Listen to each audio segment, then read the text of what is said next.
여러분이 억울하다고만 말하시면 이미 불리해지는 겁니다. 혹시 이런 행동을 하셨으면 이미 수사기관은 스토킹으로 보고 있을 확률이 큽니다. 자, 스토킹 사건에서 피의자들이 공통적으로 하는 착각이 있어요. 나는 이유가 있어서 연락을 한 거다. 이건 법적으로 별로 의미가 없습니다.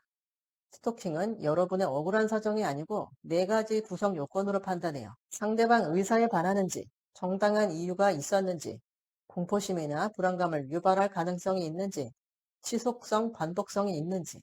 이 네 개가 결합되는 순간 바로 스토킹 범죄로 구조화되는 겁니다. 자, 스토킹 피해의자들이 흔한 착각 7가지 말씀을 드릴게요. 첫 번째 착각, 받을 돈이 있어서 연락을 한 건데요. 가장 많이 나오는 주장인데요. 결론부터 말씀을 드리면 돈을 받을 권리, 즉 채권과 상대방한테 내 방식대로 접촉할 권리는 별개예요. 게다가 소송이라는 공식적인 법적 수단이 존재를 하는데 상대가 거부하는데도 반복적으로 접촉을 하면 정당한 이유는 무너지는 겁니다. 두 번째 흔한 착각. 제가 오히려 피해자인데요. 이 논리는 수사기관에서 받아주지 않습니다. 내가 채권자든 부정행위 피해자든 범죄 피해자든 스토킹 사건에서는 별개의 문제예요. 상대가 먼저 잘못했을 수 있습니다. 하지만 접촉하는 방식이 사회 통념상 허용되는 수준을 넘으면 그 순간 스토킹 가해자가 될 수 있는 겁니다. 자, 세 번째 흔한 착각. 문제 해결하려고 연락한 거예요. 이 말도 위험해요. 해결 방법이 법적으로 이미 존재를 한다면 직접적이고 반복적인 접촉은 불필요한 행위로 평가되겠죠. 특히 변호인 선임 가능한 경우, 소송이나 고소로 해결이 가능한 경우, 제3자, 대리인, 중재가 가능한 경우. 그런데 그런 상황에서 직접 반복적으로 연락을 한다? 정당한 이유 인정받기 어려워요. 사적 부재는 허용되지 않기 때문입니다. 자, 네 번째 흔한 착각. 해치지 않았습니다. 그냥 기다리기만 한 겁니다. 대화하려고. 자, 폭력이 없으면 괜찮나요? 아닙니다. 기다리는 행위 자체가 스토킹 처벌법에 규정된 행위예요. 집 앞이나 회사 앞에서 기다리는 거 전형적인 스토킹의 패턴입니다. 자, 다섯 번째 흔한 착각. SNS 팔로우나 피해자 계정 태그만 했습니다. 지금은 온라인 스토킹이 더 위험한 시대죠. 비공개 계정에 인스타 팔로우 요청 지속적으로 하고 피해자 계정 계속 태그하고 사칭 계정 만들고 이런 식으로 상대방이 인지할 수 있게 되면 내 말이나 글이나 영상이나 부호나 사진이나 이런 게 상대방이 인지할 수 있는 구조가 되면 이미 스토킹 행위가 될 수 있는 겁니다. 여섯 번째 흔한 착각.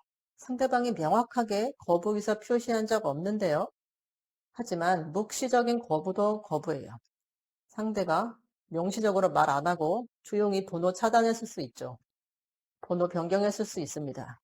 그 전에 큰 갈등이 있었는데 그 이후부터 갑자기 연락을 회피할 수도 있어요. 이 상태에서 다시 접촉을 하면 의사에 반하는 행위로 해석될 확률이 매우 높습니다. 자, 일곱 번째.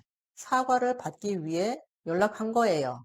라고 진술하실 수 있는데요. 이건 스스로 무너지는 진술이에요. 법은 사과를 강제할 권리는 인정하지 않아요. 이러한 진술은 그냥 범행의 동기를 진술하는 것 뿐이에요. 스토킹 조사받으러 가면 경찰에 이렇게 묻습니다. 왜 연락했습니까? 이때 많은 피해의자들이 이렇게 답을 하죠. 억울해서요. 하지만 억울하다는 감정은 정당한 이유로 해석되지 않습니다. 그냥 범행 동기에 대한 진술이에요.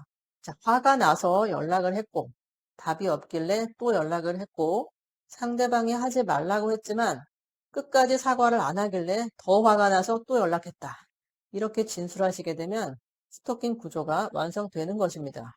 타임라인을 시간 순서대로 재구성하시고 지속성, 반복성 요건을 깨셔야 되고 분노 감정이 아니라 연락을 할 수밖에 없었던 필요성 중심으로 진술을 준비하시는 게 좋습니다. 이러한 작업 없이 바로 조사에 들어가시면 처음 조사 한 번으로 스토킹 구조는 확정이 될 거고 잠정 조치도 받으시겠죠. 반의사불벌죄가 아니기 때문에 합의한다고 처벌을 안 받는 사건이 아니에요. 스토킹 범죄가 재발 우려가 높은 경우에는 경찰이 잠정 조치를 할 수 있습니다. 잠정 조치가 되어서 접근 금지가 됐는데 또다시 접촉을 한다? 그러면 잠정 조치 불이행죄가 또 추가가 돼요. 그리고 잠정 조치 사후에 기해서 유치장에 한 달간 유치가 될 수도 있습니다. 같은 사실관계라도 어떤 프레임으로 정리하느냐에 따라 결과가 달라집니다. 조사 전 단 한 번의 정리가 사건의 방향을 바꿉니다. 저는 되는 것과 안 되는 것을 구분해드리는 김민정 변호사였습니다.